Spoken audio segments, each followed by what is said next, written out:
Oh, snap! I can't pause this.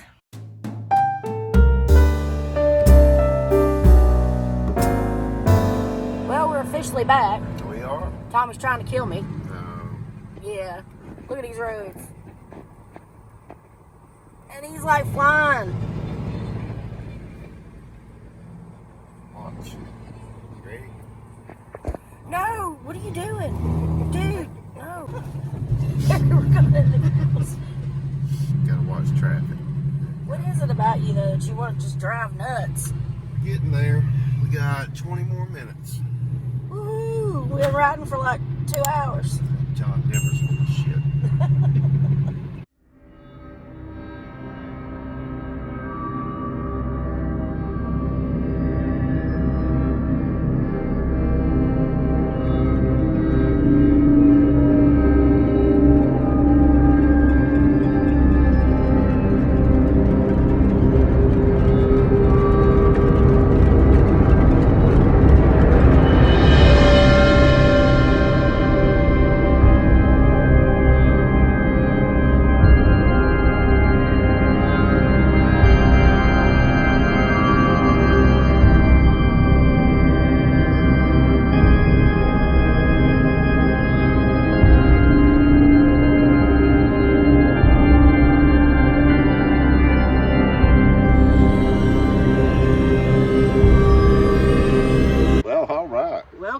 Welcome back.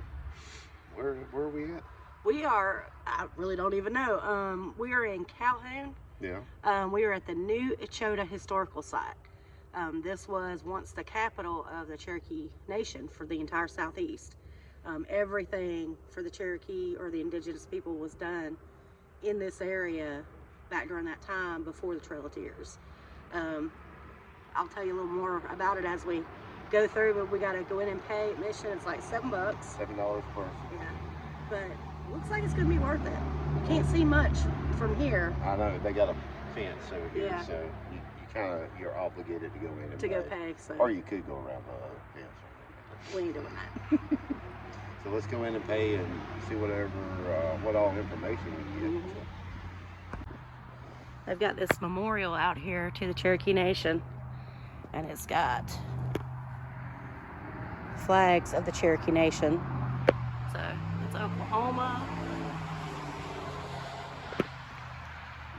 the Eastern Band. Can't really see them.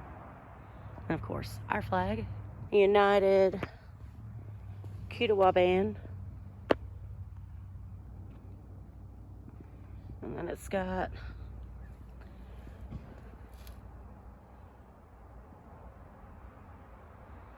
talks about when the stop on that if you want to read it. And here it talks about the Trail of Tears. Yep, on their way to eastern Oklahoma from disease and exposure, starvation may have claimed 4,000 Cherokee lives during the course. Yeah. Over 15,000 were forced from their homes. Yeah, by gunpoint, imprisonment, shackles. Shame, shame, shame. Yep. All right, we're going in. The first Cherokee newspaper was founded here, which I think is pretty cool. If y'all know, I had a career in journalism for a while, so. Yeah. Tired of hearing about your career as a newspaper. You were tired of me living. living. Do we pay the bills now? No. Though most Georgia residents have never heard of it, the New Echota Historic Site is one of the most important indigenous sites in the United States. In 1825, the Cherokee Nation established New Echota as its capital, building the new town right at the headwaters of the Oostenaula River. During its 10 years, the town became home to the first Indian language newspaper, a legal case that went all the way to the U.S. Supreme Court, the signing of the New Echota Treaty, which relinquished all tribal lands east of the Mississippi River, and became the beginning of the Trail of Tears. Although the original town disappeared for more than a century, the site was designated as New Echota National Memorial in 1930. A 1954 archaeological excavation found more than 1,700 historical artifacts there, including the remains of many buildings and the type syllabary that was used to print the Cherokee Phoenix, the first indigenous tribal newspaper. Created in 1827, the paper was run by writer-editor Elias Boudoir, born a prominent Cherokee leader with mixed ancestry, who believed that assimilation into Anglo-European culture was crucial to the Cherokee people's future. Local missionary Samuel Worcester, best known for translating the Bible into Cherokee, set up the print shop using the new Cherokee syllabary that was created by Sequoyah in 1821.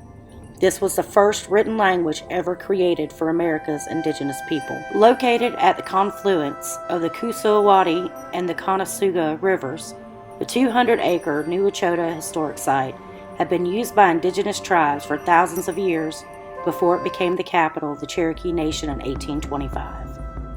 Originally known as Gasagi, the historic site was later named after the Overhill Cherokee town of Echota, which was one of several important towns along the Little Tennessee River.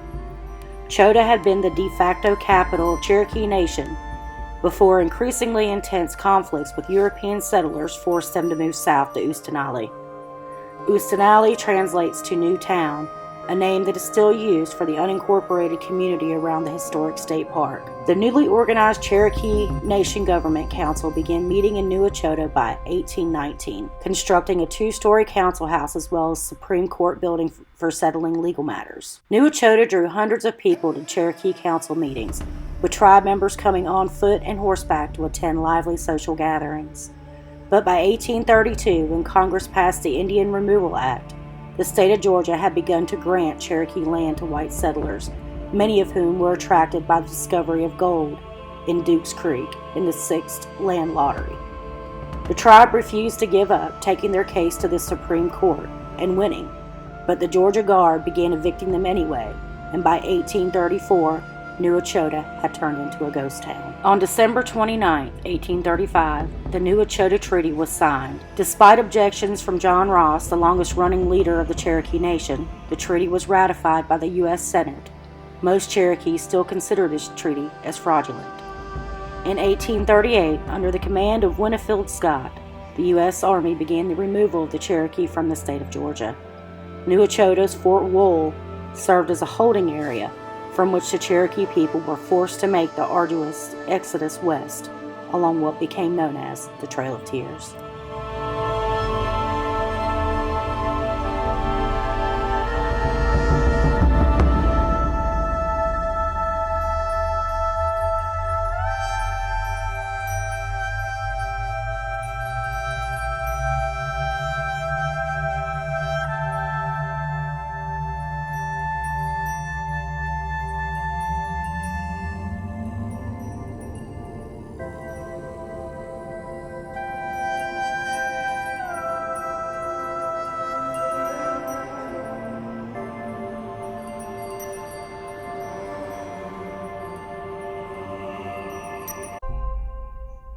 The restrooms, which I got to give 10 out of 10 stars to. They smell great, they look great. And now we're going to start the walking tour. So in 1958, I think they started excavating out through here. You know we always get our statistics wrong. Somewhere in the 1900s. Not sure when. They started excavating and they uncovered what appeared to be just a field. They uncovered a bunch of archaeological artifacts and ruins and remains of some houses. So then they started a reconstruction effort out here and were able to, I think, fully restore 17 buildings. Yeah, these are all have been... Well, they're a mix of the original and replica. So you gotta think this was the capital of the Cherokee. Yes, it was the capital how for... many people were here at this time? Well, according to history, there were actually thousands that would come here. Over 6,000 buildings here. Yeah, it was big. These You gotta think this is where all the Cherokee Nation of the Southeast came. They came here for their councils and everything. The town that disappeared. What you don't see. So all that apparently was just bustling. I don't know how big it was back then, but I know right now it's 200 acres. Yeah, we hadn't run across that information. Yeah, there were 3 Johns. I noticed that are on the loop. Mm-hmm. And then there's another store. This is the barn. Old wagon. This would be perfect for goats. One of them's a smokehouse. That plaque over there. This is barn. Seems legit. Probably corn crib, maybe. I don't know. Wow, I'm good. Wow, you are. Corn crib. He was right. Only happens once in a while. Few and far between. That's a smokehouse. Yeah, so smokehouse. You're killing it today. I'm gonna guess this is a house. I don't think you can go in it, but you can look through. Well, that's cool. I'm happy with that. I don't know how well it's going to translate because it's kind of dark in there. But this was a typical Cherokee dwelling home. Pretty good size. It is pretty good size. Tommy liked this old padlock. See if I can get maybe better light from this side. Try not to drop my phone. Oh, there's a scuttle hole. Did you see that? Yeah. That's pretty neat. This is the town street. First council meeting. A little chilly out today. I know, and I forgot. I didn't forget. I didn't bring my sweater because it was sunny when we left the house, and I was like, oh, I'm not gonna need it. Now my hands are freezing. Do you know who I've not seen mentioned yet? Chief Man.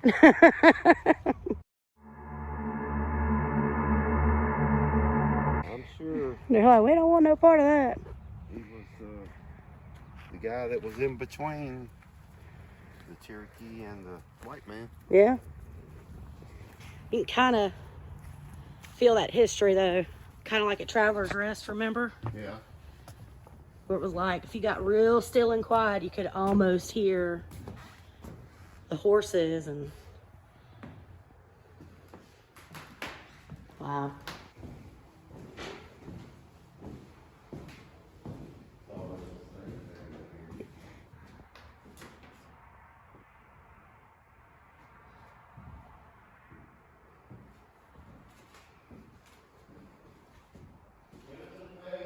He was the committee member between 1828 and 1836. Well, that was Joseph. That was the son. Yeah. The son was way better than the father. Yes.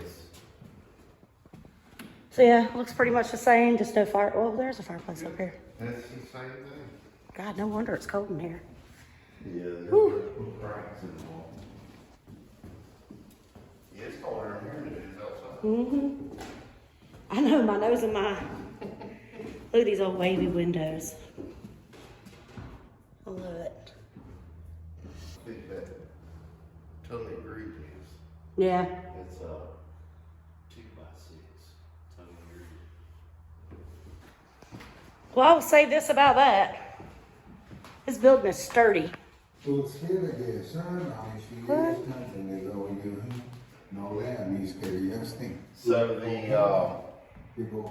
the council house and the courtroom, so that's why they're different. Okay.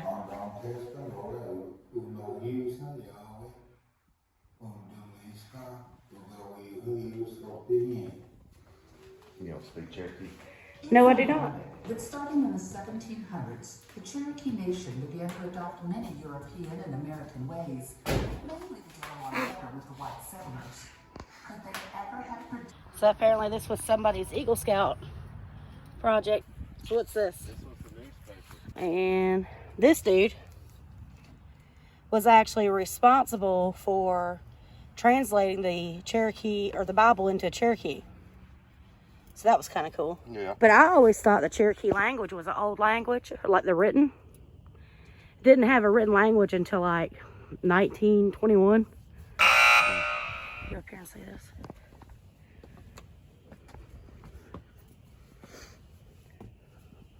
My nose is running from the cold.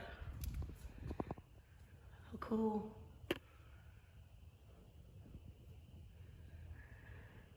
Wow. That's way cool. Here's Tommy looking in. I got some big deer out here. Down the street. Yep.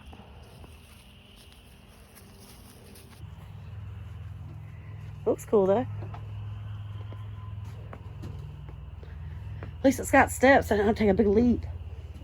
It's the store. Oh.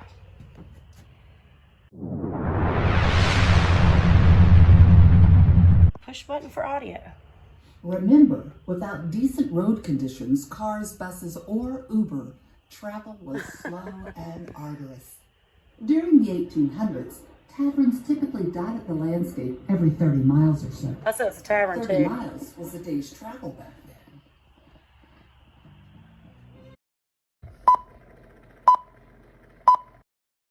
Van's Tavern was once owned by Oh, James Van, snap! a very I savvy can't Cherokee pause occupier. this. I knew in my head somewhere that Van's Tavern was sitting somewhere, and this used to sit by our house. Well, not by our house, but in the same town. The old federal road out of Frontier, Northwest Georgia. Wow. Across the river on the Well, we knew Chief Van had to come up. Yeah, but they relocated. This was the tavern he was murdered, where he was shot and killed. Yeah. So they relocated this from Old Federal Oh. and moved it here. In my head, I knew it was somewhere, but wow. Oh, that comes full circle. Wow. He was murdered right here on this porch, y'all.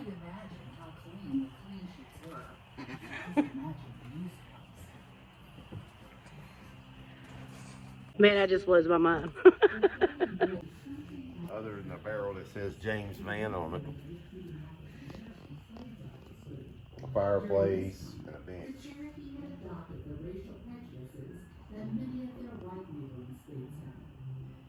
Is that not crazy to you? You not find that like Yeah. wild? Well, eventually we had to run across Van's Tavern. Yeah, but this is where he was shot and murdered. Well, not here, but in there. Yeah, and well, he was actually on the porch. On the front porch.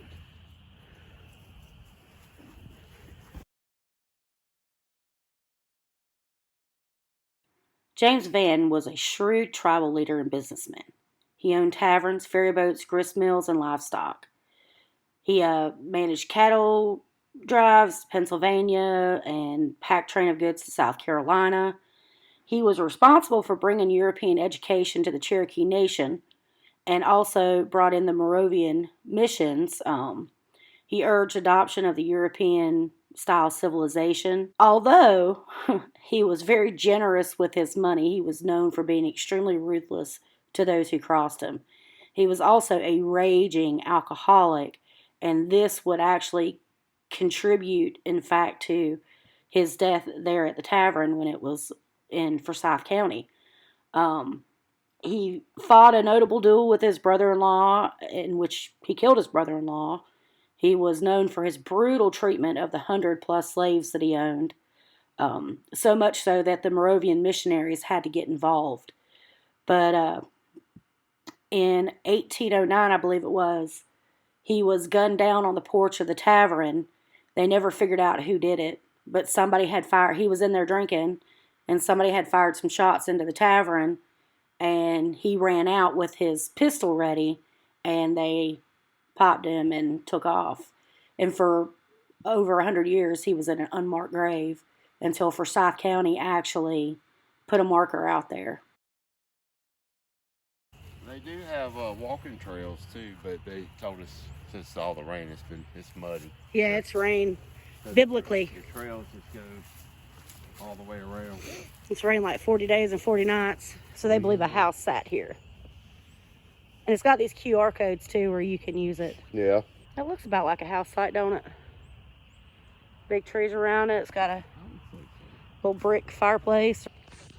I would never call this part a hike, but it is a good little walk if you'd like to come out here if you're into the outdoorsy stuff, but maybe not capable of hiking. This would be perfect. It's flat. Pretty flat. The Couple of roofs. Yeah, you can see the trail's laid out really well, so yeah, it's pretty cool. Tommy said this is the Rogers house. John Rogers. One of the Johns. White man married to a Cherokee wife. It was located on this site. So somewhere here. Somewhere here. Yep, still Cherokee. This is more in keeping though with the style that I've seen. The loft up there, like that, smaller. Yeah. That first one, that was huge. Yeah, it was big. It's pretty cool. These things are well built, man. They don't move. Yeah. I'm guessing this was John Rogers' stable. I'm gonna guess, or just a depiction of a stable used the round logs instead of hewn logs. They were actually used more Probably because by the Cherokee, they were sturdier. because they were smaller trees. They had to cut down the big trees to Ah, build a makes stable. sense. They Huh? used the big trees to build the houses. Makes sense. See? If y'all been following us for a while, you know sometimes we ain't that smart. We're like, oh, what's that land lot 125? And I'm like, there's a plaque. Tommy's like, never mind, I got a map in my pocket. The 1832 survey line. Huh. In 1832, it's divided into land lots. Later, the public lottery, the lots were given to Georgia citizens. The line between lot 124 and 125 crossed this point. So, there. So this was their Supreme Court building.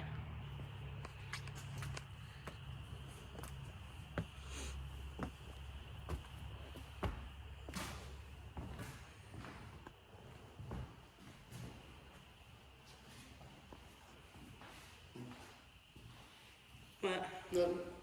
Oh, look at these curved stairs. The other one didn't have that.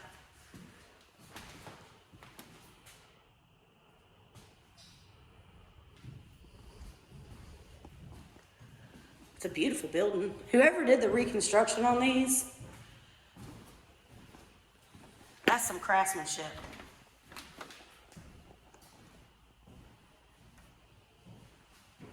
I mean, that's a carved newel.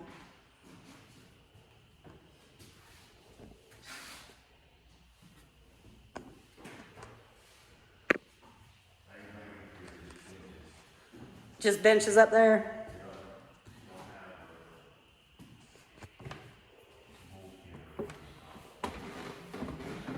Same kind of pulpit. No, I don't have that. Oh, it's got some ditches.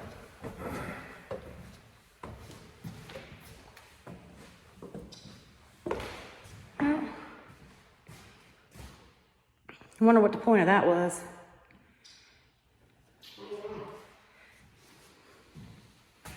Stay up here till you call. Maybe.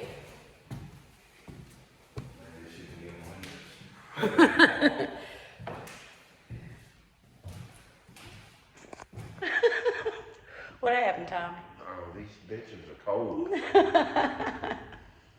You should have heard him. He went, "Ugh." All right. All right. This is the last little building we're going to show y'all. Don't want to show you everything. We want you to come see it yourself if you're able. But it's pretty magnificent. Yeah, it's pretty cool. The craftsmanship on these reconstructed buildings, these were done like the way they would have been done back then. Yeah, you don't get to go in all of them because We get to see it all. safety, but yeah, a lot of them you get to go into. It's pretty cool. I'm still mind's blown about the Van's Tavern being here. Yep. Just can't believe I have that. to link that video to y'all. We can find out who Chief Van was. So. He was He was an his interesting son was character. okay, but he was not a nice man.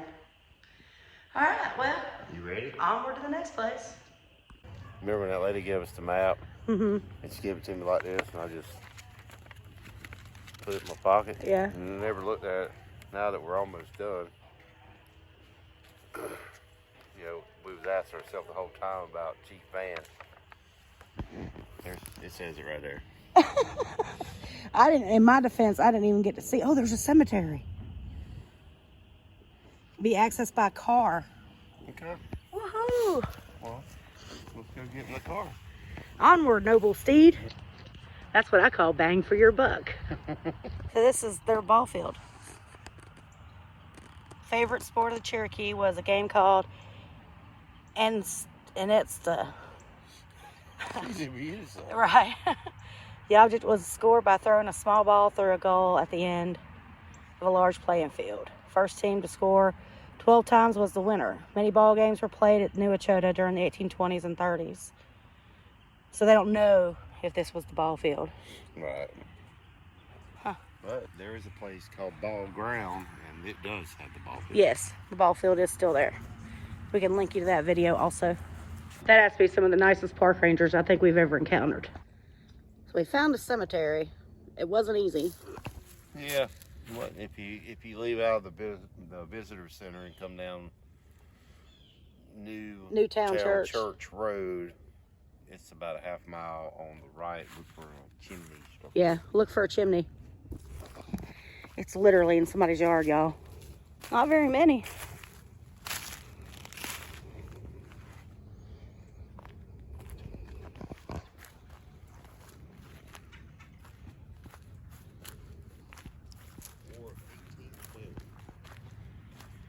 Oh, wow. Colonel Pathkiller. Morgan's Cherokee. War 1812. That's cool. That's really cool. Yeah, there's only, what, 3? And I don't even see where there might even be unmarked. There might be one right there. But I'm sure there was more. Joshua as a baby. Yep. That one's really cool though. Yeah. Well, all right. Welcome back. We didn't do lunch because Tommy promised me meatloaf. And that's what you got. That's what I got. Cheese stuffed meatloaf. His meatloaf is like the best, like over anybody's ever. And he makes 2 different kinds. But anyway, this was so freaking cool for me. And I have 0 zilch Native American blood in me. Tommy's got quite a bit. His grandmother was like full-blooded Blackfoot, and his grandfather was half Cherokee. And that's all legitimized. So, you know, this is more his heritage, but I love history, so. The more we go out in that area, the more we find that it's so widespread of how everything's connected. It's so cool with Chief Van, and then, you know, with the Traveler's Rest that we've done. The taverns were laid out just like the Traveler's Rest. Every 30 miles there was a tavern or a inn or something that Some kind of stagecoach in, all across Georgia. I'm sure North Carolina and Tennessee. Same. Well, Traveler's Rest is the last one in Georgia. Right. There's no more like that, so you should probably check that out if you can. But yeah, I mean, the whole Chief Van thing though blew my mind because we went on this hunt looking, you know, after we went to the Chief Van house and we learned about who he was. Oh, horrible person. He did some good. He did some good, but man, oh man, oh man. Yeah, I don't know if we said, but he was half. He was half white.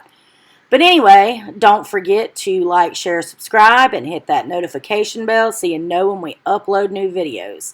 Till next time, bye-bye. Stay spicy.